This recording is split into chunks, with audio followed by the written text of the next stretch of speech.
This session is going to be led by our illustrious leader, Tim Holt. And Crowd goes wild. Yeah. And Tim's going to be talking about life is messy, so should be learning. Tim? Well, thank you all for coming today. I do appreciate it. And I appreciate it so much that I sent some rain just to make you feel good and it smells good.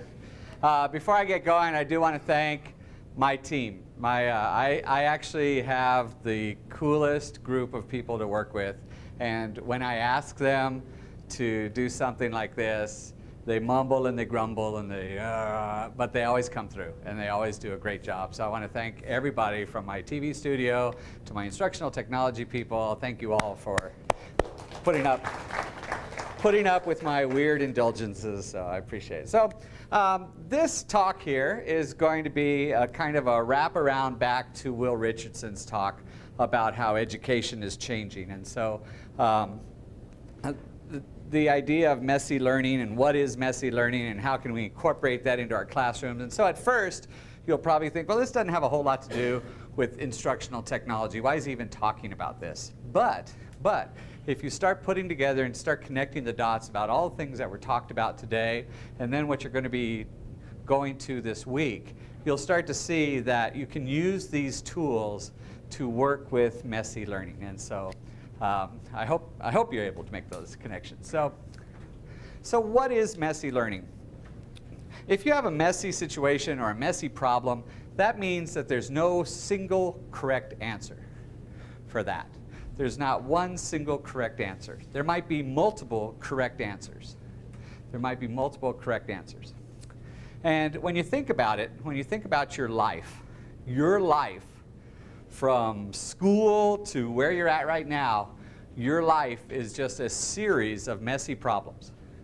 That kind of sounds weird, doesn't it? It's just one messy problem right after another. But it's messy problems to be solved. Your life is a series of messy problems to be solved. But I bet you never thought of that before. Let me demonstrate. This is olive oil. Not Popeye's girlfriend, but olive oil. Like at Albertsons. If you go to Albertsons right this minute, you go to the olive oil, you'll see something very similar to that. That's a messy problem. What olive oil do you choose? What's your criteria for solving the problem? What olive oil do I choose? You don't have a single choice for just olive oil. You've got 10, 20, 30 different kinds of olive oil to choose from. What's your criteria for choosing? Is it price? Is it taste? Is it how the bottle looks? What is it? How do you choose that? I'll give you something that this really happened. My wife, who I love with all my heart. One day we were at Albertsons getting olive oil. That was on the list, olive oil. And my wife was standing in front of the olive oil. And I was going around getting the stuff I was assigned to go get. And I came, whoops, sorry about that. Whoa, there you go, olive oil, sorry about that. And 5 minutes later, she's still standing in front of the olive oil. And I go get more stuff. 7 minutes later, she's still standing in front of the olive oil. 10 minutes later, still standing in front of the olive oil, trying to solve that messy problem in her mind. Which olive oil should she get? Which olive oil should she get? Something very simple in your life. I'm going to drive to Las Cruces. From El Paso to Las Cruces. That's a messy problem because there's no one single correct answer. You could take I-10 to Las Cruces. You could. But you could also take the back roads through Mesilla to Las Cruces. The pretty, whatever that is, Highway 70 or whatever that's, very pretty route, through the pecan farms. You could, if you wanted to, go to Alamogordo, cross the Oregon Mountains and get to Las Cruces. There's lots of different ways to get to Las Cruces. You know, when I was putting this together, look how many roads besides I-10 go up to Las Cruces. I had no idea. There were so many roads that go to Las Cruces from El Paso. Messy problem. When you go to a bookstore, there's a lot of books in a bookstore. How do you know which one you're going to read?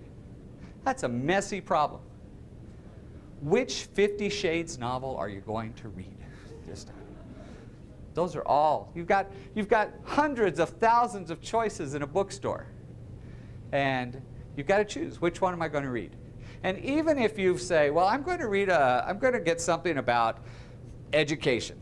Even if you go to the education section, there's still hundreds and hundreds of books just on education. So you have lots of these messy, messy problems in life.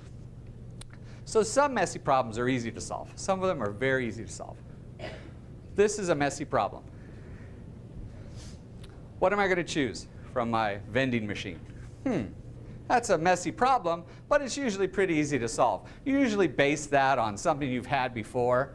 If they throw in something weird, you ignore it. There's that weird granola thing. You just, no. Anything that looks even healthful, you'll stay away from. That's an easy one to solve. Here's another easy problem to solve. You go into Starbucks. What am I going to drink at Starbucks? Well, if you've never been to Starbucks before, what the heck's a Frappuccino? What's a caramel macchiato? That's not English. So those are problems to solve. But then you have your caramel macchiato, and you're like, I'm going to have 50 more of those. Caramel macchiato Frappuccino with grande, or is it tall, or is it grande, or venti, or well, there's even one bigger than venti now. Trente. I want a Trente. So those are all messy problems to solve. What channel am I going to watch? Remember when you only had 3 choices? Some of you don't remember that. It used to be you had 3 choices, ABC, CBS, and NBC. Those were your choices. And then if you were lucky to live in El Paso, you had the Mexican channels too. And you're like, whoa, that's a whole new world right there. But now, you get DirecTV or you get Dish TV, and you've got a gazillion choices. What movie am I going to go to this summer? That's a messy problem to solve, because you got lots of choices. Those are all messy problems to solve. Where am I going to go on vacation? I love that picture, don't you? That looks scary, like the roller coaster is just going to fly off into the mountains somewhere. Where are you going to go on vacation? So simple, common, messy problems that we solve become routines. They become routines. For instance, what toothpaste am I going to choose? I bet you money that you choose the same toothpaste every single time. But before you choose the same toothpaste every time, at one point, that was a problem to be solved. What toothpaste should I choose? Now it's always Crest or it's always Colgate. You solve that problem. What route to work am I going to take? That used to be a problem to solve. Now you take the same route every single day. You just take that route to work, you take the same route back. That used to be a problem. How am I going to get to work? You had that this morning. How am I going to get to Irvin High School? But tomorrow, that problem becomes a routine. And then on Thursday and Wednesday and Thursday, it also becomes a routine. What restaurant do I eat at? Chances are that becomes a problem, but then once you find a restaurant you like, you keep going back to that same restaurant. You've solved that problem. You've solved that messy problem. Just think of how many Mexican restaurants there are in El Paso. There's one on every corner. But you chose to go to like 3 or 4 of them. You picked the 3 or 4, even though there's hundreds. That messy problem gets solved. So some of our messy problems are more complicated. For instance, what car should I buy? It's a little bit more complicated because that involves money. Sometimes a lot of money. Who should I vote for? It's a little bit more complicated. How do you judge who you vote for? What home should I buy? That's a messy problem. Should I live on the east side? Should I live on the west side? Should I live in the northeast? Should I live south side? Should I live central? Where should I live? Kenyatillo? Like me? Nobody does that. How should I teach? What are the teaching methods that I should use in my classroom? Somebody could tell me what teaching methods to use, but you know I'm going to end up using the ones I want to use. Those are all messy problems that are a bit more complicated. Now, some of our messy problems are actually life-changing. Some messy problems can actually be life-changing. For instance, Should I go to college? Should I not go to college? Should I take this job?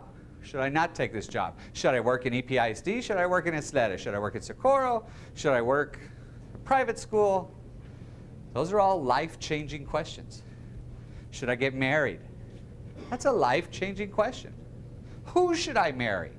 That's a messy problem. Who should I marry? In my case, who wants to marry me was more the question. Should we have children? Should we have children? Those are life-changing problems right there to solve. I'm not saying that children are problems, although they can be. Should I stay married? Life-changing problems. These are questions we deal with every day. What should we do with our parents when they get old and feeble and can't take care of themselves? What should we do with them? Should we put them in a home? Should we take care of them ourselves? Those are all life-changing kind of messy problems. So there's no single correct answer to any of those questions. The person you chose to marry was the answer to that question, but you had lots of other choices. To have children or not to have children. Maybe you had one, maybe you had two, maybe you had three, maybe you decided to have a whole brood. Who knows? There wasn't one correct answer. So most big issue problems in our life, in our world, are messy problems with no single correct answer. For instance, gun control. That's a problem that's our country's dealing with it right now. And one of the issues is that because it's a problem that has no one correct answer, people have a hard time dealing with it. Another one is climate control. Climate change. How are we going to deal with climate change? How are we going to deal with immigration reform? How are we going to deal with school reform? Those are all big problems that don't have a single answer. Perhaps every major problem confronting our society is a messy problem. So what does this have to do with education at all? Well, people that cannot compromise have a hard time solving messy problems. People that my answer is the only answer are the ones that have a really hard time dealing with messy problems. We see that in politics. We see that in all over the world, people confronting, this is just recently, in Turkey, the red dress lady, as she's become famous for that. So messy problems have no single clear answer. The answers are found across the boundaries of specific curricular areas, and they always have some kind of ethical consideration. Messy problems always have some kind of ethical consideration. School, however, is not messy. School is not messy. This is how we teach in school. We teach in silos. Science is science. Science doesn't go talk to the math department.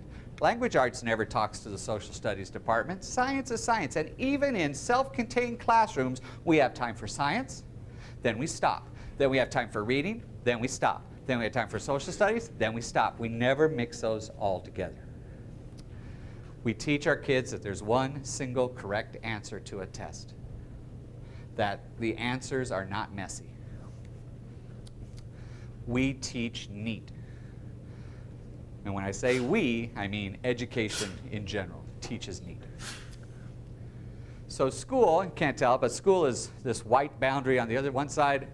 Life is messy on the other side there.